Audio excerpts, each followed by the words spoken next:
Sof isitish kotyollari zavodi 2026-yil mavsumi uchun Optima seriyasidagi kotyollarni yangilangan modernizatsiyadan chiqqan modellarini taklif qiladi. Bilasizlar, Optima kotyollarimiz 8-12 soat yonadi bir marta solingan ko'mir bilan. Xo'p, 200 kvadratgacha, 250 kvadrat va 300 kvadratgacha bo'lgan modellari bo'lardi. Hozir modernizatsiyadan chiqarib 4 xil o'lchamda chiqarishni boshladik.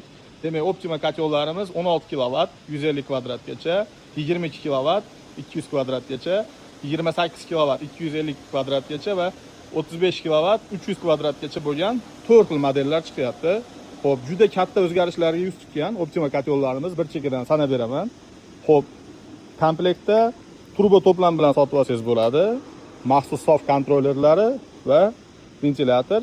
Xohlasangiz toksiz ishlataman deganlarga regulyator chagi bilan birga sotib olsangiz bo'ladi. Buni juda ko'p tushuntirganmiz.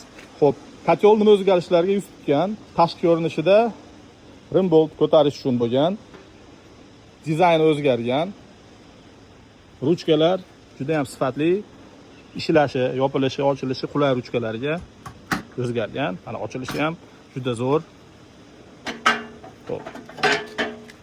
Kotyollarimiz teploobmenniklari tepa tomoni mana trubaliga o'zgargan. Bu juda ham yuqori tepada natijalarni ko'rsatdi.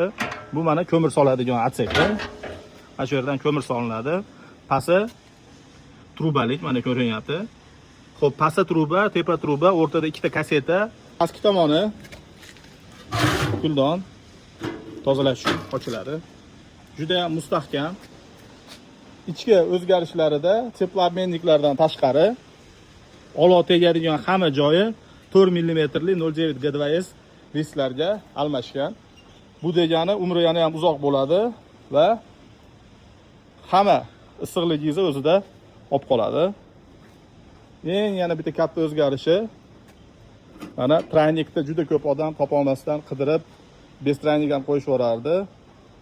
Optima kotyollari stroyinda o'zini tozalashga qulay bo'lgan. Xohlasa tepaga ulab ketadi, xohlasa devordan chiqarib ulash uchun maxsus trayniklari bilan chiqarildi. Buni eng katta afzal tomoni shibri ham o'zining ichida bo'ladi. Eng muhim o'zgarishlardan biri, boya aytib o'tganimdek, teploobmenniklar 4 mm lik o'zgardi. Trubalar beshshovniy 5 mm qalinlikdagi beshshovniy trubalarga o'zgardi. Bu nima beradi? Umrini yana ham uzoq qiladi, uzoq yil xizmat qiladi. Foydalanish uchun qulay bo'ladi.